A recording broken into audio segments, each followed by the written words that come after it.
বিয়ের সময় কনের পক্ষ থেকে বরের পক্ষকে টাকা পয়সা, ফার্নিচার, গয়না ইত্যাদি দেওয়া, এগুলোকে বলে যৌতুক। এখন জানবো যে যৌতুকের হুকুম কি। যৌতুকের হুকুম হচ্ছে হারাম, সন্দেহ নাই। চাওয়া হারাম, দেওয়া হারাম, এবং ভ্যান করা এটাও হারাম। এখন আসেন কেন হারাম। হারাম হওয়ার কারণ হলো এটা একটা জুলুম, কনের বাবার উপর জোর করে বোঝা একটা চাপিয়ে দেওয়া। 2 নাম্বার, এটা একটা বিক্রি, মেয়েকে টাকার বিনিময়ে বিক্রি করার মতো। 3 নাম্বার, এটা সুন্নতের উল্টো, ইসলামে বর মোহর দেয়, যৌতুক নেয় না। আর কোন হাদিসের দলিল হচ্ছে ওয়াতুন নিসা সাদুকাতিহিন্না নিহলা, অর্থ তোমরা নারীদেরকে তাদের মোহর খুশি মনে প্রদান করো। সূরা নিসা 4 নম্বর আয়াত। এখন আহমদ শরীফে একটা হাদিস আছে যে বিয়েতে সবচেয়ে বরকতময় সেই বিয়েতে সবচেয়ে বরকতময় যে বিয়েতে খরচ সবচেয়ে কম হয়। এখন সাহাবায়ে কেরাম হযরত আলী রাদিয়াল্লাহু তাআলা আনহুর কাছে ফাতেমা রাদিয়াল্লাহু তাআলা আনহার মোহর ছিল মাত্র একটা লোহার বর্ম। যৌতুক বিশেষ মোহর বিশেষ হাদিয়া।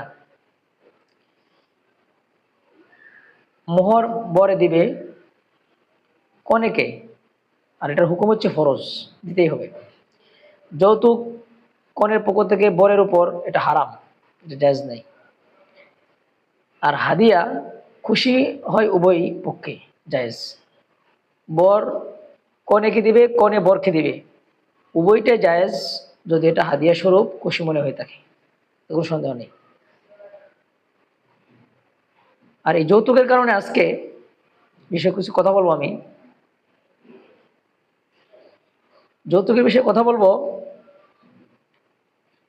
আজকে গরিবের মেয়েগুলো বিয়ে হচ্ছে না যৌতুকের কারণে।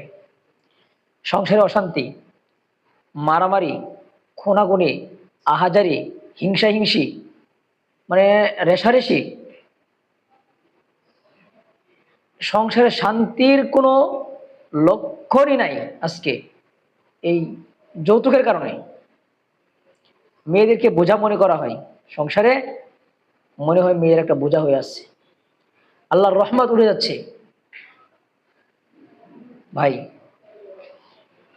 আমি যেটা বলবো, একটা মেয়েকে একটা বাবা জন্ম দেওয়া থেকে নিয়ে লালন পালন করা থেকে লেখাপড়া বড় করে তাকে সুন্দর একটা ফুটফুটে একটা উপহার উপকৌটন হিসাবে গড়ে তুলে, একটা মেয়ের গায়ে একটা মাছি পর্যন্ত বসতে দেয় না একটা বাবা। কত মহব্বত করে, কত তাকে মানে ভালোবেসে তাকে লালন পালন করে একটা মা, একটা বাবা, একটা সন্তানকে, একটা মেয়েকে। অথচ একটা মেয়ে, একটা ছেলে তো বাবাকে মাকে বড় হওয়ার পরে ভাগ্য ভালো থাকলে কামাই রোজগার করে কিছু না কিছু হয়তো একটু দেখে। মেয়ে তো তা এই আশাটাও নাই যে মেয়েটা বড় হয়ে আমাকে লালন কামাই রোজগার করে খাওয়াবে, সে আশাও নাই, জানে। তারপরে একটা মেয়েকে কত মোহব্বত, কত ভালোবেসে একটা মেয়েকে লালন পালন করে লেখাপড়া করে উপযুক্ত করে একটা সুন্দর উপহার টোকন হিসাবে গড়ে তুলে একটা ছেলের কাছে দেয়। আর ওই হারামি একটা ছেলে, সে এত সুন্দর উপহার পাওয়ার পরেও, এত সুন্দর একটা টোকন পাওয়ার পরেও এই নিমক খারাপ, এই ছেলে তোর যোগ্যতা নাই, সে আবার টাকা দাবি করে, যৌতুক দাবি করে। তোর লজ্জা লাগে না? তোর লজ্জার বিষয়, একটা নিকৃষ্টতম একটা এত সুন্দর উপহার পর তুমি শুকরিয়া করো যে আল্লাহ তাআলার কত বড় একটা নিয়ামত তোমাকে দান করেছে। তোমার কি হাত পা নেই? তোমার কি যোগ্যতা নেই? তোমার কি ক্ষমতা নেই?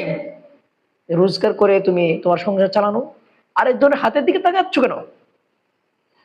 তোমাকে কে বলেছে তোমাকে বিয়ে করার জন্য? আরেকজনের হাতের দিকে তাকিয়ে থাকবা? তোমার যোগ্যতা নেই, তুমি এত অযোগ্য, তোমাকে বিয়ে করতে বলছে? বলছে কি? এত বড় অযোগ্য ছেলে তোমাকে বিয়ে করার অনুমতি দিছে কে? কে বলছে বিয়ে করতে? তোমার যোগ্যতা নাই। আজকে এই যৌতুকের কারণে প্রত্যেক 95% পরিবারের মধ্যে অশান্তি। আপনি জানেন? আপনি জানেন 95% সংসার আছে অশান্তি, মারামারি, হানাহানি, খুনাখুনি, লাঞ্ছনার তো শেষ। অমুকের মেয়ে সেই করেছে, অমুকের সেই করেছে, নানান একটা ঘরের মধ্যে। কেন ভাই? তুমি জ্ঞান অর্জন করো নাই? তোমার যোগ্যতা নাই? তোমার শিক্ষা অর্জন করো নাই? কেন তুমি ভাই অন্য হাতে তাকিয়ে থাকবা? এটা তো তুমি কাপুরুষের পরিচয় দিলা। ছেলে নামে কলঙ্ক, কাপুরুষ। আমি মনে করি এই কাপুরুষত্ব জীবন নিয়ে তোমাকে বিবাহ করার কোন প্রয়োজন নেই। অন্যের হাতের দিকে তাকায় থাকো কেন?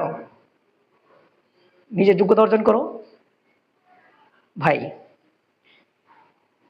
আমি বলবো যেটা, ইসলাম মেয়েকে সম্মান দিছে। ইসলাম মেয়েকে সম্মানের পাত্র হিসেবে গণনা করেছে, বলেছে তুমি বর, তুমি মোহর দিয়ে মেয়েকে সম্মান করে গড়ে আনো। এটা আল্লাহর হুকুম। আর আমরা করতেছি যেটা, সেটা হলো হুকুমের উল্টো। মেয়ের বাবার কাছ থেকে টাকা চাচ্ছি, পয়সা চাচ্ছি, জিনিসপত্র আসবাবপত্র চাচ্ছি। নো, ইসলাম এটা সমর্থন করে না। ইসলাম এটা সমর্থন করে না। ভাই বুঝতে হবে, এটা রাসূল সাল্লাল্লাহু আলাইহি সাল্লামের সুন্নতের সাথে একটা বেয়াদবি, চরম বেয়াদবি। আল্লাহ রসুল সাল্লাল্লাহু আলাইহি সাল্লামের সুন্নতের সাথে একটা চরম বেয়াদবি।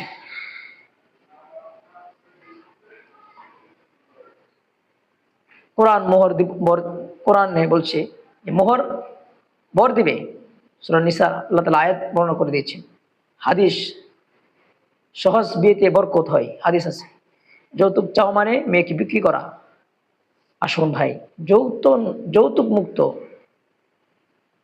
আসুন ভাই যৌতুক মুক্ত সমাজ গড়ি, দেশটাকে সুন্দর করি, আল্লাহ রাসূলের হাদিসকে, কোরআনকে আঁকড়ে ধরি, আমাদের শান্তি আসবে।